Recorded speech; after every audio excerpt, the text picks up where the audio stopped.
Welcome to the Right Time Podcast. The Right Time with Bomani Jones.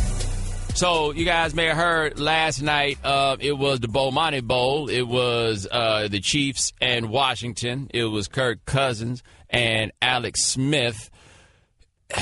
Things that wind up infuriating me. And again, the dudes as the quarterbacks, man, they're not the ones who infuriate me. They just out here living their lives trying to make a little money. It's all you dorks with your capes on that be out here, like riding to the rescue for mediocrity. Y'all the ones that wind up causing me trouble. But that being said, I feel like we got like the best of all worlds from the game last night.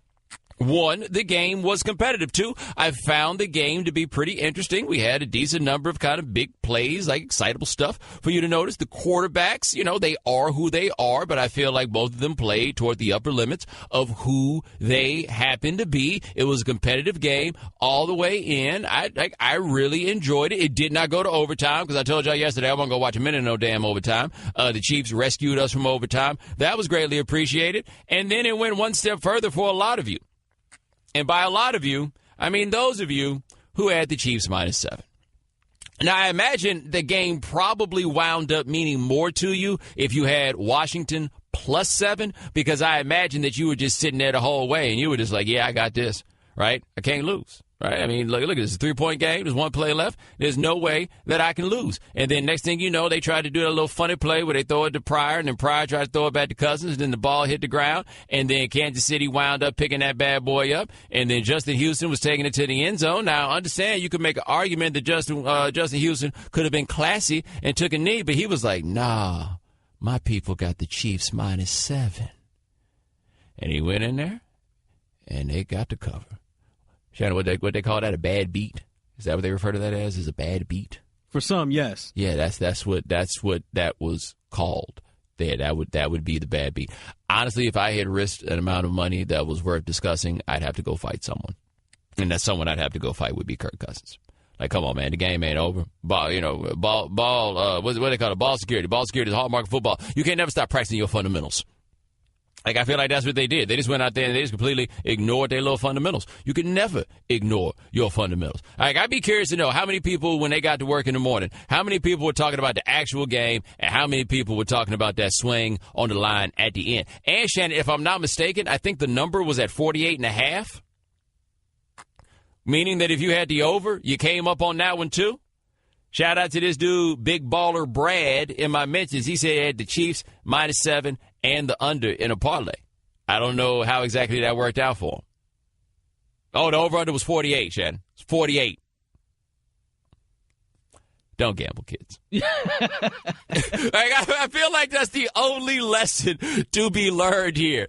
Don't gamble. I watched football this Sunday with one of my homeboys, and he gambles. And so he's got like 5 TVs set up in the living room, and I'm looking at it, and I'm like, yo, this entire afternoon is a public service announcement against gambling. Like, I like to chill out and watch football. I can't be on the edge of my seats in these ways that these cats are about games that I don't care about. Now, there's a lot of people that say that part of why they enjoy gambling is that they do that, and then it makes the games they don't care about more interesting. Let me tell you something. The last thing I'm out here trying to do in my life is care about things that I don't care about right now. Like, I don't need more things to care about. That's not really what the deal is. And what's wild about it, watching the homie, and, he got some bread, so it's not like he's putting, like, anything down that could hurt or anything like that. But it still gets that level of attachment to it. I'm like, no. This is not a game I need to play. This looked like a narcotic that had me strung out, because the last thing I need is a hobby where I risk money on my belief that I can outsmart somebody. Because I generally believe I can outsmart you. And that whole casino make all the money off people that think that you can outsmart them. They got equations. You be out here guessing. You ever think about that for a second? How many people out here guessing? Like when the daily fantasy stuff wound up in the news and it got real ugly about it. Because in the end, they found out that a whole bunch of the people were out here playing with equations, and then a bunch of the people were out here guessing. That's every day with gambling. They out here running the numbers. You out here guessing with your money on the line. At least the casino, the dude working at the casino is betting on somebody else's money. You putting your money on the line. 888-729-3776. that is our telephone number. But, Shannon, those two quarterbacks were not so bad, man. They were not so bad. Do I sound like a hater when I say that? Because I just feel like they were not so bad. That seemed a bit like a backhanded compliment, yes. But, I mean, so the thing about both of them is that if you went and you looked at the numbers were decent. Like, Cousins didn't have to throw a lot of passes, which I think is what you hope for if you're Washington. Now, what I think is happening a lot also with Washington is teams are kind of daring Kirk Cousins to beat him. Like, I think, and he'll hit you for a good play here and there, but it feels like teams have kind of made the decision that they don't think that guy can beat them. So they seem to be stacking up on the line to stop the run a decent bit. I could be wrong, but you go look at what the numbers were for the running game for Washington. Given that Washington has a pretty good offensive line, my hypothesis would be that they out here just saying, all right, Kirk, you do it. The first 2 games of the year, they were absolutely like, all right, Kirk, your world. You go ahead and do that. Knock yourself out. This one, he hit on some big plays. He hit on that big play to Vernon Davis. He hit on that big play to Terrell Pryor. The one to Terrell Pryor, though, was not really a great pass, but hey, whatever works, right? Alex Smith, on the other hand, he had a couple of plays where, at the very least now, and this is a change from Alex Smith, and I know that a lot of you guys don't really view it in this way, but this is a big change with Alex Smith, okay? At least he's looking down the field. That's what he's giving you now that he really hadn't given you previously. He's looking down the field. He is entertaining the possibility of throwing the ball to somebody who is way far away. And that makes a world of difference with this team. I think also one thing that helps with the Chiefs in that regard is a lot of what they're looking for deep has been down the middle of the field, and Smith will do that, right? Like, you guys get him to make a big throw outside the numbers, he ain't really giving you that. But one of these little water bugs running up the middle, running a route, what do they call them, the seams? Yeah. One of the little water bugs doing that, oh, he'll get them the ball. He's got that. By the way, here is Andy Reid getting his euphemism on, talking about Alex Smith and his consistent play. Listen, Alex never says anything. Everybody else says everything. So he just keeps doing good and doesn't worry about all that. He's a seasoned veteran. I've told you before, I love having this guy. I mean, he's everything you want as a coach, and comes to work every day. He's the first one in, the last one. All these things that you're supposed to do, he does. So this is what we see every day. This is what we have confidence in. Players, coaches, we all have confidence that he does this. And whatever happened before he got here happened, and he doesn't worry about it. We don't worry about it. We just move on. What? Shannon, all he left out was, I would love for him to date my daughter. Yeah, and if you couldn't tell there, I'm sure that Alex Smith is an extension of Andy Reid when he's out there on the field. Coach on the field. He was just like, ooh, Alex, what can I say about him that I couldn't say about literally anybody else in the world? He just rattled off all that stuff about, I mean, what can we say? That's what we trust, that he's going to get here on time every day. Basically, Andy Reid said, well, look, he didn't get that perfect attendance certificate without, showing up every day. Yeah.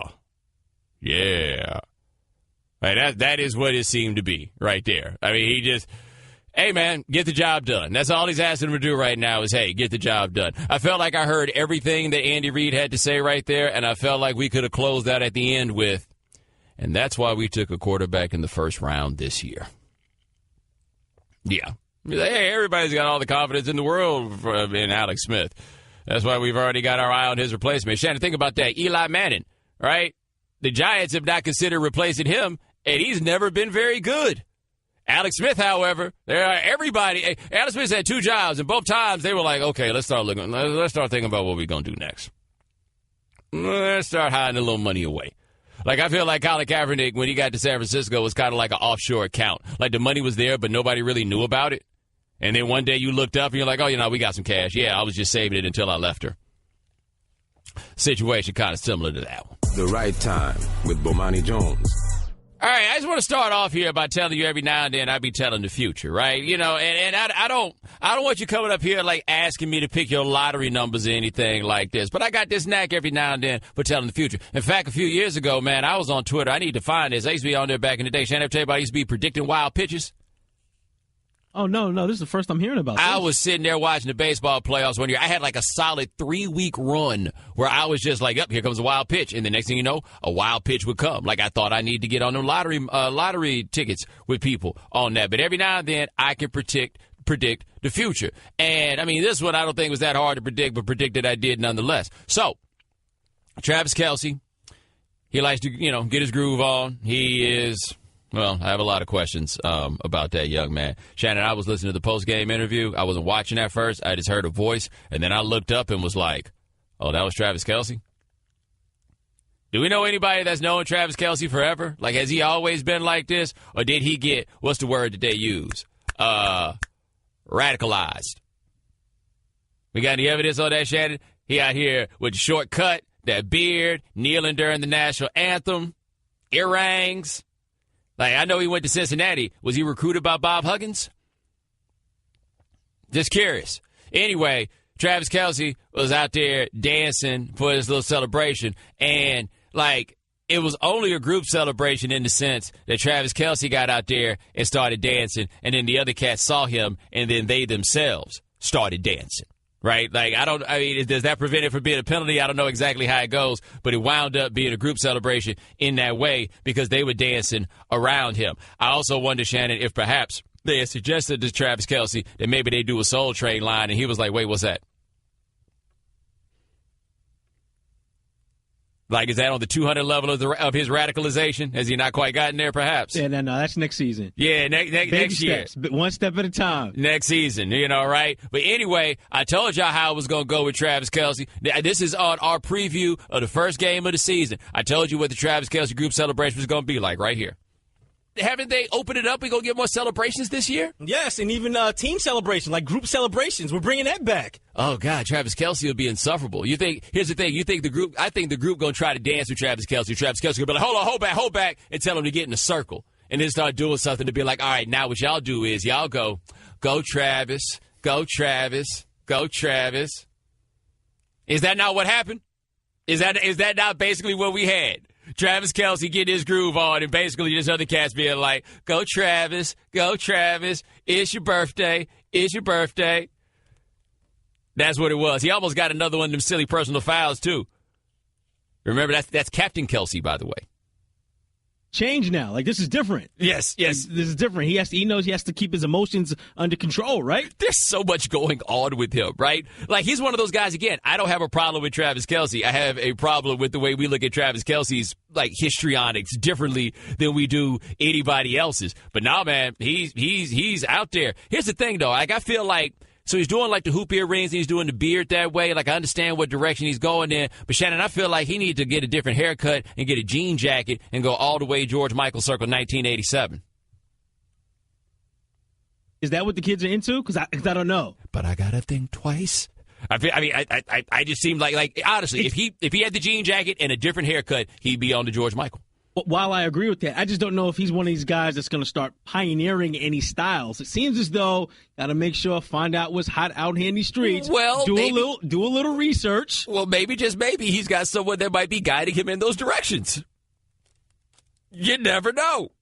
These boys got what they call them stylists, stuff like that. Anyway, are we sure about the Chiefs? And I say this because, one, I'm sure they're good, right? I mean, they've been good pretty consistently over a span of years. Like, I feel like they are a good football team. They have got explosive players, and Andy Reid has done some interesting things to get these explosive players in positions to make plays. And they've got, Justin Houston, it's still weird seeing how much they have Justin Houston in coverage, but Justin Houston is there on defense. They still got guys who are over there. Marcus Peters is one of the best corners in the league. Like, they still have all of that that's going on there. But what got me about this game, before Josh Norman got hurt, when Washington had like their full complement of defenders, it seemed like they had figured out some of that college trickeration that they've been out here doing. They tried to do that at triple option that first time where Kelce goes up the middle on the shovel pass. Washington was like, oh, nah, bro, you ain't going, no, you ain't going to fool us. Like we've been watching film, guys. We're ready for that one. So how does this go? As teams get a better handle on what Reid is doing, which a lot of it seems to be pretty new, how does it go after that? There I don't have a great answer for it because I feel like what he's doing a lot of things that put Alex Smith in positions to be successful. Can he be successful without Andy Reid putting him in a position to do so? That becomes the question. How long will they be able to use these little different ways that are getting guys like DeAnthony Thomas and Tyreek Hill and Kareem Hunt and like those dudes out there? How long are they going to keep up? Like, how much of this is right now being ahead of the curve of what defensive coordinators have been able to prepare for? I don't have a great answer for that. I tell you this, too. Ain't but so good you can be with that offensive line. Like, if you want to find some place to give Alex Smith some credit is he made some pretty decent plays with them coming in on him. Like, the heat is coming on them. Even though the Chiefs, don't the Chiefs have the most anonymous number 1 overall pick of all time as their left tackle? He still play for them. Eric Fisher, number 72, I believe, is his number. Yes. Is it? I think. Look, you can call out any year from like 1980 until now, and I can tell you the number 1 overall pick. You throw out that Eric Fisher year, man, and I was even me telling you this right now. You could throw out that exact year, and I'll just be sitting here like, that could go either way. 2013? That sound right? 2013, yes. Him and Luke Jokel. That's right. 2 picks in the draft. Jokel no longer with Jacksonville. I think Jokel's over playing guard, by the way. We got 2 number 2 overall picks at offensive tackle playing guard. That Greg Robinson dude, isn't he playing guard for somebody right now? Because if he's not, he should be. In fact, I don't even know if Greg Robinson should be playing guard or security guard. His next career will involve black shirts. 888-729-3776. That's our telephone number. You boys calling up talking about that time you decided you didn't want to play football no more. Let's talk to Duke in Dallas. Duke, thanks for calling the right time. All right, we don't have Duke. We got Dale from Toledo, though. Dale, thanks for calling the right time. What's up, Bo? What's up, Shannon? Doing all right? Bo, this 40 years ago. Kids in the neighborhood been begging me to go out for football, begging, so I finally decided to go out. First day of practice, they put me on special teams, running back kicks, no problem. Second day of practice, our star running back gets hit. He breaks his ankle. He's laying on the ground. His left foot is pointed towards the sky. His right foot is laying on the ground. They called the ambulance. They came, put his foot in that bag, straightened it out, blew that air in it. I went home, told my mama, sorry I wasted your $20, but I ain't going back. That's all it, dude. I saw somebody, and I appreciate the call. I was in 7th grade. Man, I saw somebody get one of them broken legs where, you know, when you lay on your back, your legs, like your feet go to opposite sides. Nah, his were both to the east, my brother, to the east, my brother, to the, Straight Talk Wireless, nationwide coverage on America's largest and most dependable 4G LTE networks. Oh, and Greg Robinson is playing left tackle for the Lions. Like I said, he probably should be playing guard. The Right Time with Bomani Jones. So LeVar Ball apparently has decided that Melo doesn't need to go to Chino Hills High School anymore, largely because LeVar doesn't like to coach. He didn't like to coach before that much either. He seems to have a problem with the coaches at Chino Hills in large part because LeVar believes that he is, in fact, the coach at Chino Hills. And it's kind of hard to argue with him because Chino Hills didn't really have nothing cracking in basketball going before LeVar showed up with his kids. Right? And so now everybody is just basically on Team LeVar, except for the fact that people get a little tired of being told what to do by somebody who is not on the payroll. But as you will hear here from LeVar Ball talking to Ramona Shelburne, this is from the 11 o'clock Sports Center, LeVar is not really tripping. So that's 2 high school coaches in, 6 months? 2 high school coaches in 2 months.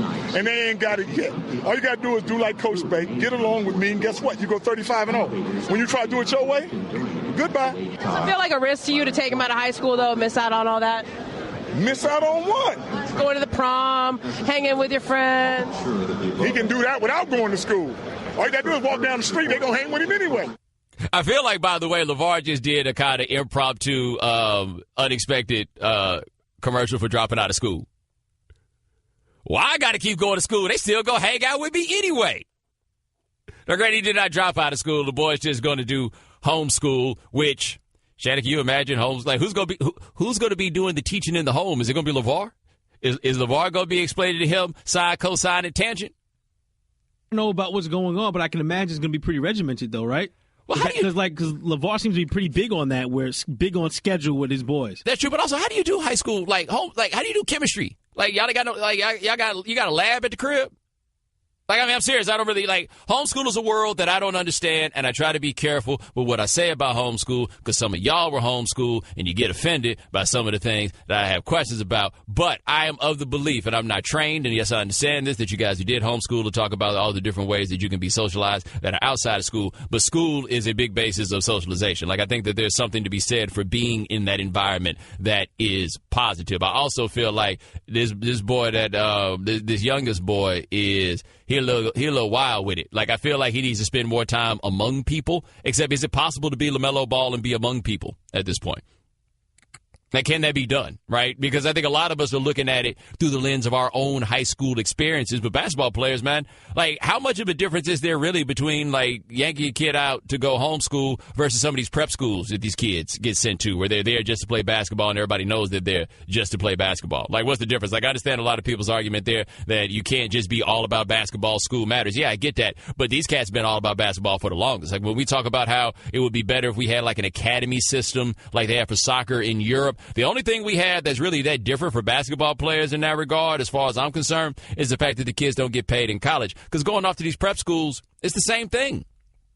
Now, those prep school kids, those are the ones itching to get out of college. Because they turned into a job the second they started going on a world tour in order to get this basketball thing cracking. Like, that I don't really feel is, like, I don't feel this is as much different as people make it out to be. I just could never think of homeschool as really being something that I would think would be, like, a good idea. That's me. I would not be the one who would think that would be the way to go. But, I mean, it can work. What I admit I don't understand is I don't understand the level of outrage that some people have about this. Like, this is not the testament to what is wrong with LeVar Ball. I think that you could say that perhaps letting a beef with a high school coach turn into this, okay, maybe you could make the argument that there's something wrong in that regard. But people do this homeschool thing all the time. And many times because they're afraid of the outside world. That's just some people. That's not all of them, but you got to admit, that's some of them. This isn't that new. I don't know if it's the biz, but hey, I also say this too, by the way. He said that LaMelo, he'll still be able to, like, because I think Ramon asked about the prom, like hang out with your friends, going to the prom. He'll still be able to do all that. He's absolutely right about that. LaMelo ain't going to have no problem going to that prom. 4 syllables. Lamborghini. Trust me. Dude with the Lambo going to have a date to the prom. Please believe that. 888-729-3776. That's our telephone numbers. We're letting y'all call in with your stories about why you quit playing football. Let's hit the phone. Talk to Vonda in Connecticut. Vonda, thanks for calling the right time. Thank you. I've been waiting for this call for years, okay? I got people all over the country waiting to hear this. Well, when I was a kid, I loved football. And my grandfather came across a trailer with this man was selling some football equipment. So we got all the equipment. So since the equipment was mine, I made myself the quarterback. And I was Terry Bradshaw, okay? So I had it going on. So I decided when I was like in the 7th grade, I was going to go out for the boys' football team in high school. And I was telling all my friends, I was like, y'all got to help me out. Tackle me, get me ready, because I'll be the first one. They was like, okay, because, see, I had all the equipment. Plus, I was cute, you know how it is. But anyway, so sure enough, high school comes. And my mother was like, you take care of the field, I'll take care of the business, because we never had a girl on a football team. I was like, okay. So we get there. They had to put me on until they figured out what they was going to do. The first week, all endurance. I was like, bet, I got this. Second week, we just throwing and passing, no hitting. The third week came, my friends was like, Vonda, be careful, because you know them boys ain't going to let you be no quarterback. I was like, y'all just blocked me. The first pass came, connect. Yeah, I got this. My friends was like, Vonda. The second one, connect. I was all souped up. I threw that third one, and out of nowhere, I don't know what happened. All I know is when I woke up, I was in the boys' locker room, and I was dreaming that Bugs Bunny, the cartoon, had gotten knocked out. So I got knocked out twice, and they asked me what my name was. I was like, I'm playing volleyball. I'm done. All-American volleyball, basketball, track, McDonald's All-America. I was like, I'm playing volleyball. I'm done with this. I can't even throw a ball to my son right now. I was like, nah. Yo. Hey, let me tell you, Vonda, you might be winning the prize right now. Also, in another day, I'm going to ask you how it is your grandfather came across a trailer with football equipment. Who just comes across that? The Right Time with Bomani Jones.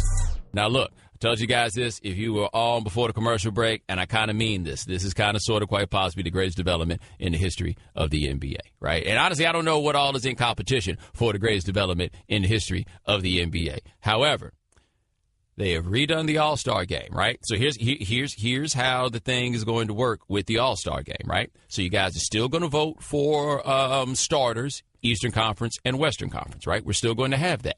But then after that, you're going to have the thing where you do the vote for reserves, right? Where the players, coaches, and fans, media, players, media, whoever, everybody gets in there to vote on the reserves. We're going to have those guys, right? So the starters are going to be chosen, and the reserves are going to be chosen. And then from there, the top vote getter in each conference from the fan voting for starters is going to be named a captain, right? And then from there, the captains are going to pick their teams from the starters. And then after that, the captains are going to pick teams from the reserves, which is to say that all-star teams are now going to be picked by the captains. Now, there's one small flaw with this, Shannon. They're not going to televise the draft. They say the draft is going to take place well before All-Star Weekend. And I feel like the draft should take place Friday night. Get rid of the celebrity game. We don't need that. I'm more interested in the draft than 3/4 of the game itself. Yes.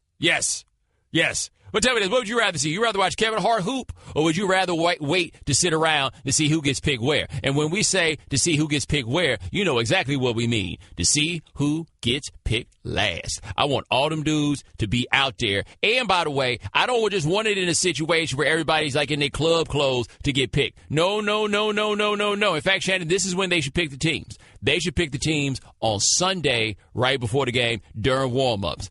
And forget about the top vote getters being the captains. You know, we're going to shoot for captains. That's what you need to do. Have these cats out here shoot for captains. This is the NBA, so they have to shoot from like 35 feet to make it a challenge. But we need to have them shoot for captains and then have them pick teams. And then we can see who the last dude is. Real quick, and I know this is a bit of a sidebar, but you brought it up. Shooting for captains, right? Yes. How does that order work in the past? Like, the ones who really want to be captain, aren't those usually like the first two people who shoot?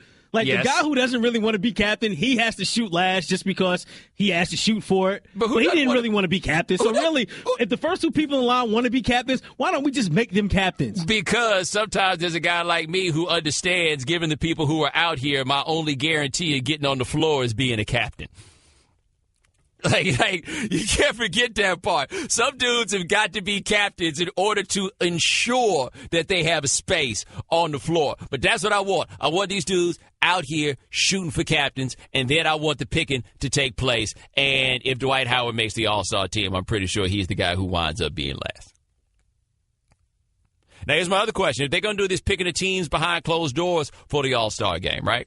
If they are going to do this, are they going to announce the draft order, or is it just going to be like a black box and everybody finds out? Because I feel like word's going to get through the league like, hey, man, I heard you was the last pick, bro.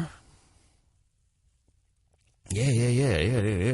I mean, I'm just telling you, man. You know, LeBron ain't telling me himself, but, I mean, they saying you was last, dog.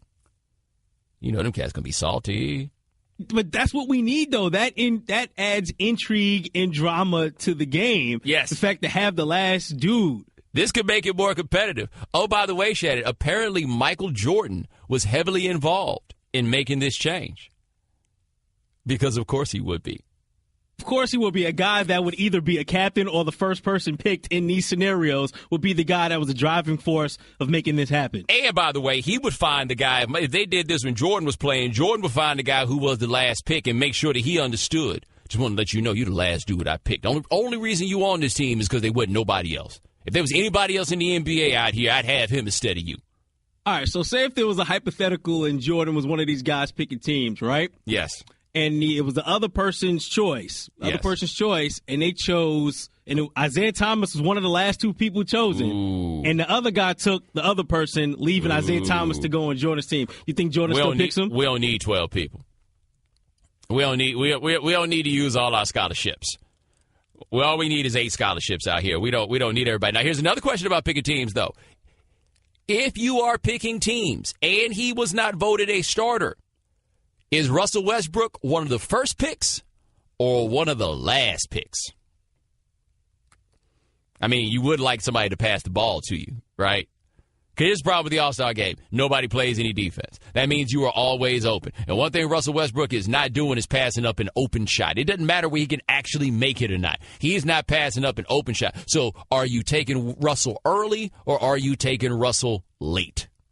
Also, what happens when Klay Thompson looks around and his own Warrior teammates still leaving him on the board, like way late? What happens then?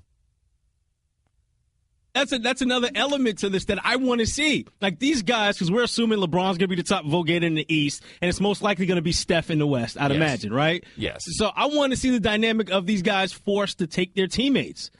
Or what happens when LeBron's like, nah, Melo, we good. Nah, I don't really want to. Like, LeBron going to be so hoping that Dwayne Wade doesn't make the All-Star team so it doesn't get awkward. Like, I want you to play for the Cavs, but, this is about something different. Yeah. Also, who's the guy that's going to find out that his peers, don't respect him as much as the media? Gordon Hayward sitting over there like, y'all really ain't going to pick me? Also, when does LeBron pick Kyrie? Hey, I hadn't thought about that, had you? Does LeBron pick Kyrie? Also, the team names, is it still going to be East-West, or are we going to, go with ballers and slammers? What are we doing? Hold on. Let's think about this. Nuno makes a good point. The bricklayers, who are we going with? Hold on. Let's think about this. What if Russell Westbrook gets the most votes in the West, which is totally possible, right? What if Russell Westbrook gets the most votes in the West? Does he take Kevin Durant? Do you think he does? I thought we were past this. These guys played together on the All-Star team last year. Do you think he picks him? No. That's what I'm saying. Do you think he picks him? Also, this whole discussion is pointing out how messy the NBA is and how much we love that the NBA is messy. Because I'm loving every minute of these dramatic scenarios, and we haven't even gotten to the one that's most likely to stop somebody from getting picked, which is, of course, we sleeping with the same woman. That's an NBA staple, an NBA classic right there. This just reminds me of a reality show like Survivor or something where you got these alliances that are being built based upon who slept with who. Yeah, they'd be like, yo, how come you didn't pick your man? He know. 888-729-3776. That's our telephone number. Y'all been calling in with your stories about why you quit playing football. Let's hit the phones, talk to Andrew in Louisville. Andrew, thanks for calling the right time. How's it going, Bo? Doing all right, man. So my story is I was a senior in high school, and we were playing against Bob Sanders' team. Well, as we're lining up, I see this tiny little dude playing middle linebacker, and I'm playing offensive guard, and I'm talking to my buddy going, this dude ain't nothing. Well, Bob Sanders decided to come on a blitz, and I'm looking at the lights and the ceiling and the ceiling. And he's standing over me laughing because I'm 6'2", 260. This dude is 5'6", $150 soaking wet. And all of his buddies come over talking crap. Well, on defense, I'm middle linebacker. He's their starting running back. Same thing happens. We meet in the hole, and I'm looking at the lights. That was the end? What was that? I said that was the end, huh? Yep. I actually I wasn't bad, but I wasn't great. I had a D2 scholarship, and I just dropped the pads right there and said, I'm out.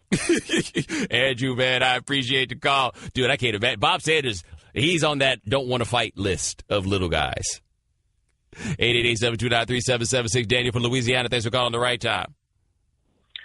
Thanks, Bo. Man, my story starts with my freshman year in high school. We was doing the Oklahoma drill. And I got my elbow smashed between two helmets because I decided to do an arm tackle. Now, mind you, that still wasn't enough for me to quit. What made me quit was I'm on the sidelines of the game. I forget my jersey at home. So I called my mom to bring me my jersey. This is before the game starts, everybody warming up. Well, one of the other defensive linemen caught the flu. So the coach walks up to me in front of my mom. Now, mind you, I am one of 4 children. I'm the only boy. He walks up and explains, Derek has the flu. Can you go today? In front of my mom while my arm's in a cast.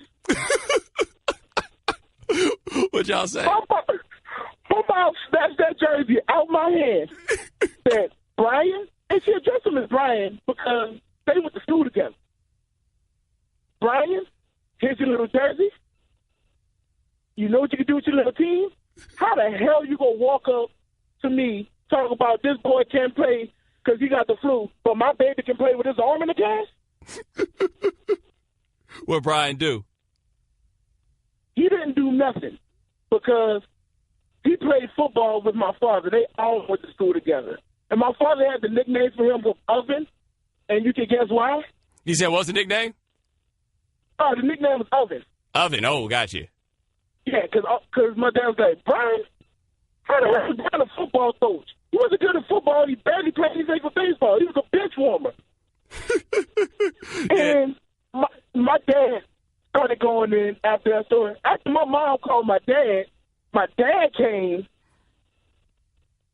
down to the field and let him have it. Pretty much embarrassed him in front of the team.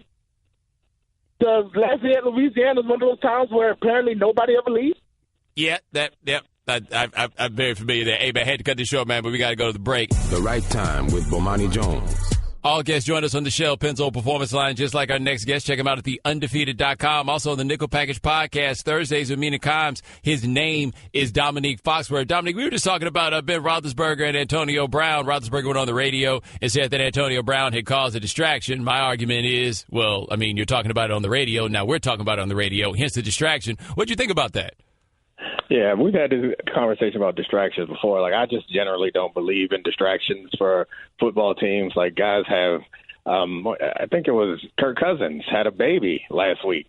Nobody talking about that's a distraction. Like, it's just ridiculous. Guys have so many things going on in their lives. They're regular people. There are plenty of things going on. You don't get to the NFL without being able to compartmentalize things and focus on the game. So just a guy throwing a tantrum on the sideline is not a distraction. How about you throw the ball to the man who's open so you can score a touchdown, and we won't have that issue. I think that's more the problem than anything is Ben Roethlisberger has not been playing all that well, and when someone's showing you up when you're not doing your job that well, it gets pretty embarrassing.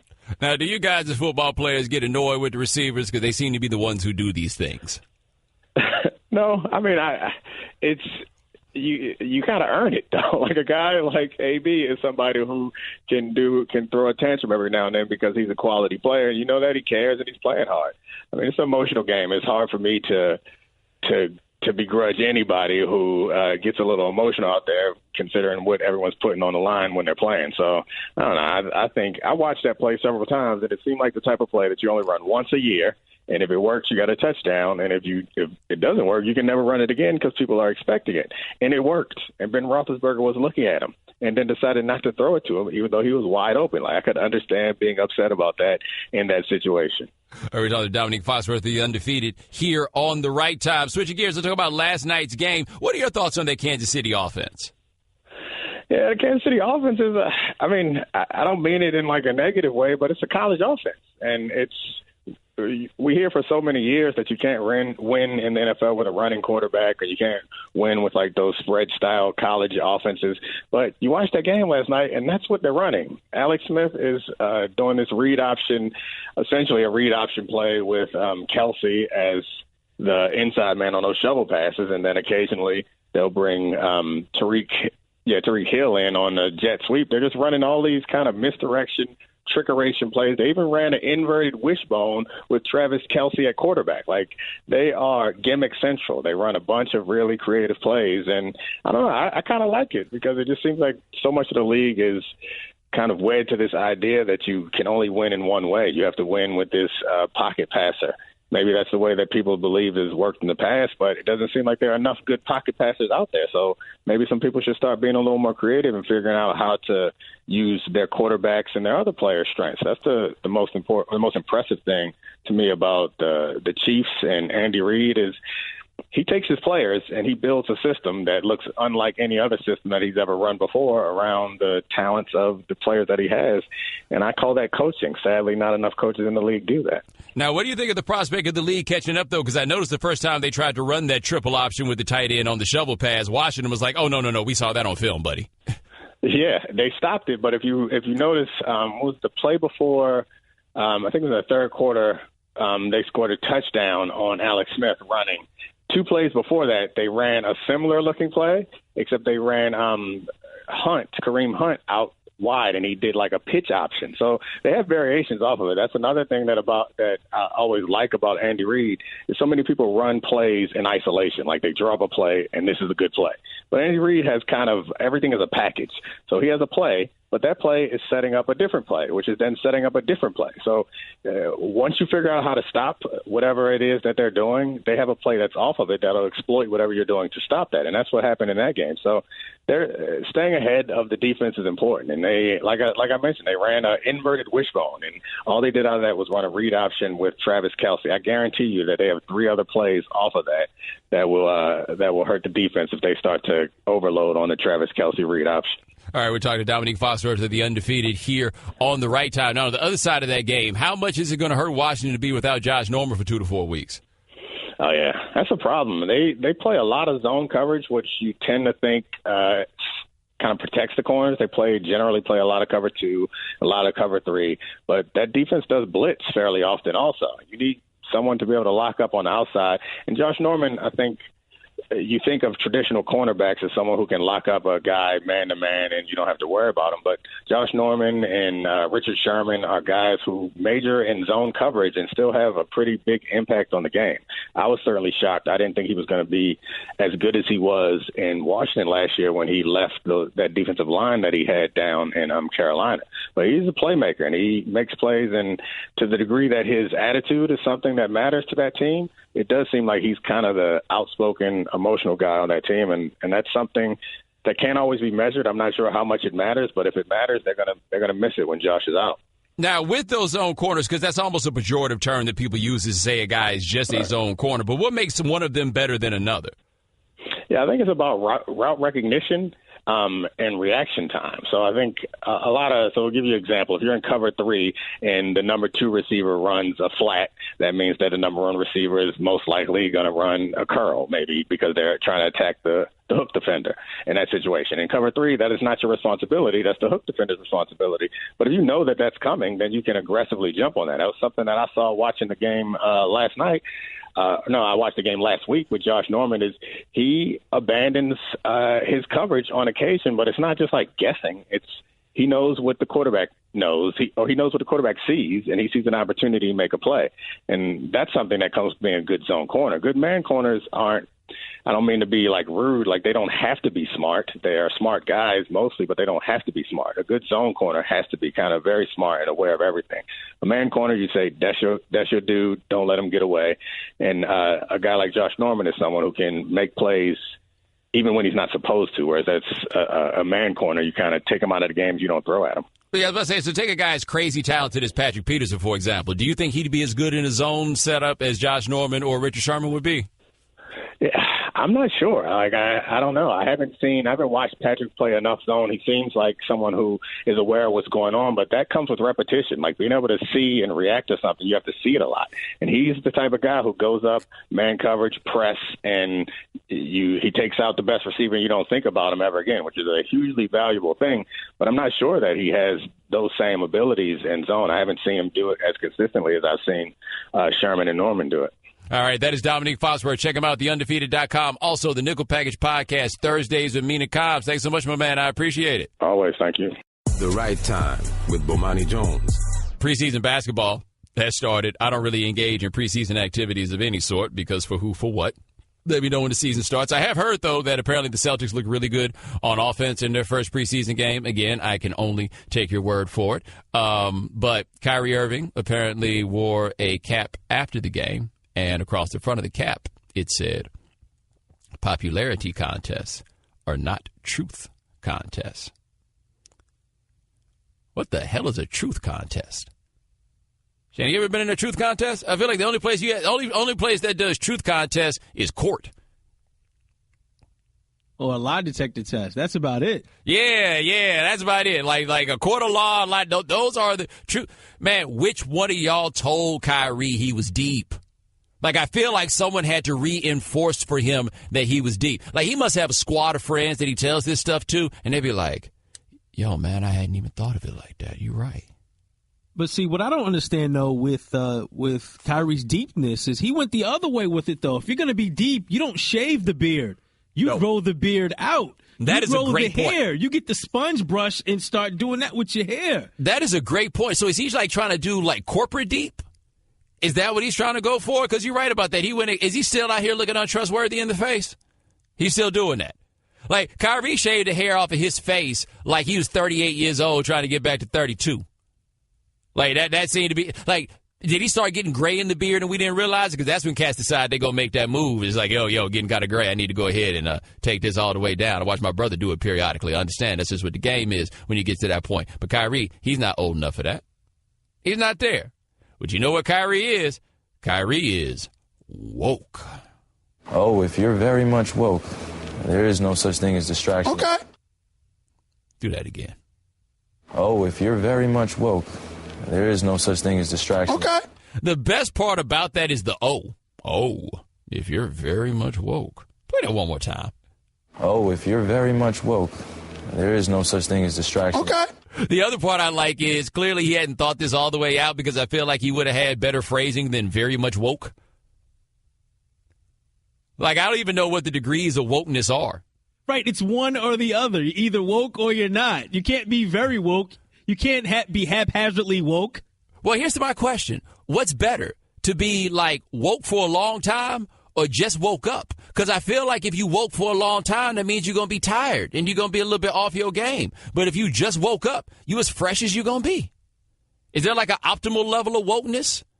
Like that 9 o'clock in the morning woke? Like, I feel like 9 o'clock in the morning is probably about as woke as you're going to be. And then after that, your woke declines as you expend energy. Is that perhaps it? Can you peak at your wokeness during the course of the day? Like, can you take a 5-hour energy and get back to your 2 o'clock woke? That is how does this work? That is a very good question, man. That is why we call him Kung Fu Kyrie, right? Like, everything to him sounds like something that came out of a Kung Fu movie. Kyrie Irving, one day Kyrie Irving is going to answer a question with one hand clapping. 888-729-3776. That's our telephone number. We talked a little bit earlier about LaMelo Ball going to homeschool. Let's hit the phones and talk to William in Florida. William, thanks for calling the right time. Hey, how you doing, Bomani? Doing all right, man. All right. I told Shannon, I was going to tell you, in the homeschool community, there's people who are very crazy. There's people who homeschool because of wicked. You know, they worship the devil. That's not my testimony. I was just saying, I understand, like, a lot of kids I know that play golf and other sports, they do that, especially gymnasts really do that a lot. And also people who act, they do a lot of homeschooling because they can't be at regular school all the time. Right. So I was just saying it's an alternative. And I told Shannon, one thing most people don't know is that Jason Taylor, who just got in the Hall of Fame, he was homeschooled for a period of time. I think in high school. Oh, okay. Well, no, man, I appreciate it. It's an option, but you don't see a lot of us doing it. And just because you don't see a lot of us doing it doesn't mean it's the Bible isn't a Bible option. Well, here's where it gets interesting, and I appreciate the call, is that you don't see it as much with guys in team sports. The difference between this, like Tim Tebow was homeschooled all the way through. The difference is Tim Tebow was playing for the high school team. LaMelo ain't playing for the high school team anymore. Right? Like, that's where this is a different level of the homeschool. The other thing that most people don't realize is Shannon doesn't screen the calls. I was wondering how you was talking to me while I was on air. That was amazing. They always think they're talking to you. 888-729-3776. That's our telephone number. Let y'all call in and talk about why y'all stopped playing football. Let's talk to Encore from Florida. Encore, thanks for calling the right time. Hey, man, thanks for having me. Love your show. Thank you, man. So I grew up in a small town in Illinois, and this was freshman year in high school. I was second-string defensive end, but I kicked off. And because of a small town, it was very lack of diversification, how to put it. And we played a school that was very diversified, and they came to play that day. And I kicked off. I'm probably 30 yards away, not even close, and I got laid out. I mean, and the ref probably didn't see it because I was so far away. I was just jogging my way towards the line of scrimmage where I was getting the ball, and someone took me out, and he's like, "Welcome to football." And I was like, "Goodbye to football." So that was the last. After I got that hit, I got back on the bench, and I tried to never play another game. And that was the last time I committed to playing football, because if I'm not even near where the ball is, and I'm getting laid out, what could happen when I have the ball? Well, hey, man, I appreciate the call. Number one, Shannon, not what I expected from Encore from Florida.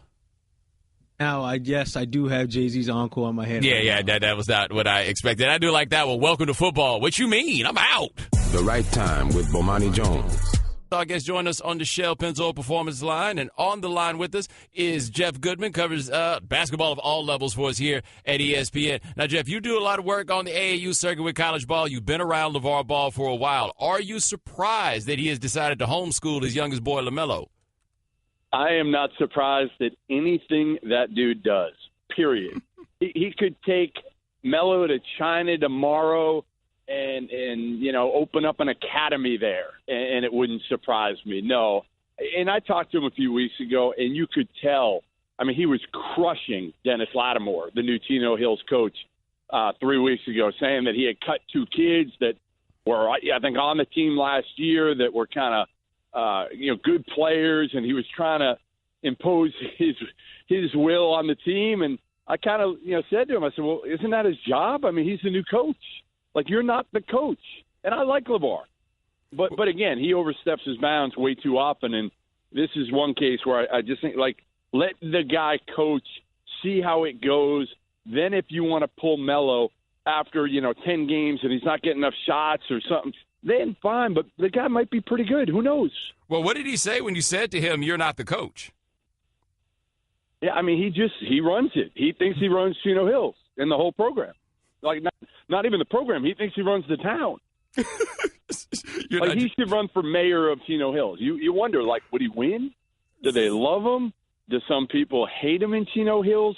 I mean, when I was there before the draft, it was really interesting. I showed up and sat down with him and Lonzo, with Ian Lonzo, and you go out back, and there's this, half court. You might have seen some video on it.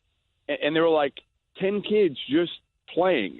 And LeVar's sitting there watching them. He knows every kid. He's positive and negative with them. He'll be constructive, but he'll be positive with them. And then at the end of it, and I didn't know this, one of the kids kind of gave him, something, and I kind of saw it a little bit, and it was like a bill. It was I don't know if it was a 20, a 50. I have no idea. But LeVar is working these dudes out, and I believe he's getting paid by some of them, and that's how he made his living before all this. All right, we're talking to Jeff Goodman of ESPN here on The Right Time. Now, I think a lot of people have questions about how this is going to affect LaMelo as a basketball player, and what I'm curious about is what role does the high school team play in 2017? What role does his high school? Well, just the general idea, because the AAU circuit has been so important in terms of placing guys and the recruiting circuit and everything else. Does it matter that much that he's not playing high school basketball? Well, he can just start up his own team. Why can't he just have Melo be on a team and get some other guys, and they play a bunch of renegade prep schools in California and play them each? Maybe there's 5 of them. And they play each one of them 3 times. So he gets a 15-game season. Last I checked, a lot of the high schools, they play 20-game seasons. So he can get it. And again, like you said, AAU ball, that's ultimately what matters. And this kid's already made a name for himself. So if LaMelo does work, and Ben Simmons, Michael Porter was homeschooled up until recently. I mean, he was homeschooled most of his life.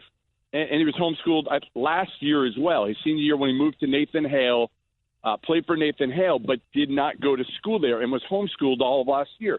It worked out pretty good for him, but I have questions about this one, obviously, because Melo is not Lonzo. They're so different in their personalities. Melo's just been given a lot before he had to earn it, in my opinion, where Lonzo earned everything he got, even keel, gets it. I just worry about Melo being kind of the spoiled youngest kid. He's got a Lamborghini at 16. And Lonzo, again, what is Lonzo all about? Making people better, doesn't want the attention, but is respectful. Not that Melo's disrespectful. He's just, again, it's going to be hard to keep that kid in check. We're talking to Jeff Goodman of ESPN here on The Right Time. Now, how good is LaMelo Ball? Really good. I mean, really good. I'm not sure he's the 10th best player in the country, but he's damn good. I mean, he's high major all the way. He can he can obviously score. We can see that, and he's got a funky shot too. But he's got good court vision. Like, he could be a really good point guard if he wants to be. He sees things other people don't necessarily see, but you don't see it all the time because he's too busy trying to get his own. Defensively, he's a mess. I mean, no other way of putting it. Doesn't really care most of the time about defending. But listen, he's got a chance to be really good. And, you know, the way it looks now is like there's little to no chance he ever plays college basketball at UCLA. I mean, and I'm not sure, you know, if you're Steve Alford, I'm not sure you're that upset about it because it could be a circus if the kid ever came to UCLA. At least you knew with Lonzo what you were going to get. You didn't know with LeVar, but LeVar was pretty quiet, remember, until towards the end of the season. Nobody really knew who he was before January. So it got out of control a little bit late, but Lonzo was never an issue. So, again, where this goes, we don't know. I mean, could he set up a team and do, you know, online classes and get a bunch of dudes and play with Melo? Could he go overseas? I don't see him going overseas because I don't think LeVar wants to go overseas. I think he wants to stay in Chino Hills. Well, I was about to ask you, has anybody talked to Steve Alford about all of this? As he has kind of unwittingly signed up for a lot of this. He did. I mean, listen, I don't think he knew when he took the commitment from the younger two. And the middle one's right now at UCLA as a freshman, Jello, who's a really good kid, quiet. You know, he'll be a good piece at UCLA. But, yeah, I mean, I don't think Steve Alford knew what he was getting himself into. And if you could take the kid without the baggage, the youngest, I think you do that. But I think it's going to be interesting to see even this year because LeVar told me he expects the middle one to average 20, 25 points a game. I think he'll be very fortunate to average 16, 17 minutes a game this year at UCLA. He can really shoot it, but defensively he's going to have trouble and doing more than just shooting it. I think he's got to show that. So, man, like you said, you know, listen, LeVar, he's always good for entertainment, isn't he? You're talking to Jeff Goode of ESPN, and yes, he certainly is. Now, speaking of entertainment, although I guess it's gallows humor to a degree, last time we talked to you, you said that you were calling some of these coaches about the whole FBI thing, and they weren't even talking on their phones because they were afraid the feds were on the other end. Has it gotten any better in that world? Well, I'm down here at Duke, and I was at Carolina yesterday and talked to Roy, and you know, it's funny because I think Roy wanted to talk about it. He doesn't know that much, but I think Roy wanted to talk about it because Carolina, let's face it, if there's anybody that we think has been clean over the last few years, it's Carolina because they couldn't afford not to be clean, right, already under an academic investigation, and they haven't been getting one and dones. So they're really not the ones that we're looking at right now. You know, Krzyzewski talked earlier today, and I'll talk to him again about this. And he says, listen, there's got to be some major changes right now with the system and how it's set up. And he's right in a sense that I feel like the problem is everybody's their own entity. You know, high school's high school, AAU's AAU, college is college, NBA. They all just want to worry about themselves instead of worrying about the overall game and the product. And it's never going to be clean. You know this. Like, there's no way this thing is going to be clean because there's too many people that can make money off it. And they're going to figure out other ways, whether it's coaches, whether it is these financial guys, agents, runners, because they see a meal ticket with these kids and their families. And unfortunately, I've seen it way too often because I came up covering recruiting. The parents aren't prepared to handle the onslaught and the people that are coming at them, and they don't know who to trust. And it's really, really sad in a lot of cases. All right, we're talking to Jeff Goodman of ESPN here on The Right Time. Now, do we have any idea what the tenor is at some of these schools where an assistant is in trouble, but it hasn't gotten to the head coach yet? I think Arizona and Miami jumped to mind. Yeah, I mean, they're shutting it down. I mean, that's what it is right now. They don't know what's going to happen next, and they don't know what type of actual proof they have as of now. If you look at it, obviously there's proof with the 4 assistant coaches because they were caught taking money from the financial guy, right? The undercover financial guy that flipped, who was arrested in 2016. So I think those are clear. The other cases are not clear because you've got almost speculation. You've got one person saying something, whether it's somebody from Adidas, whether it's this guy Christian Dawkins, who was with Andy Miller, the agent. So you don't know if the proof is there on the other end, and I think that's going to be what's up to the FBI to be able to find is this – coaches talk a lot, and they may say something. It could be a coach, it could be an agent. They may say, well, program X offered $100,000 to see if they can bump it up when program X might not have offered $100,000. Who knows? They might offer 50. They might not have offered anything, but they're trying to boost the value up. And that's going to be what's up to the FBI to be able to prove. And really, it's going to come down to how many people roll. At the end of the day, in my opinion, is how many people roll and how high up the ladder it ends up going. All right, that is Jeff Goodman. Check him out, covering all sorts of basketball for us here at ESPN. My man, thanks so much. I appreciate it. You got it, man. Thanks for listening to The Right Time Podcast. Please come back tomorrow for more. And don't forget to listen to The Right Time with Bomani Jones from 4 p.m. to 7 Eastern on ESPN Radio and the ESPN app.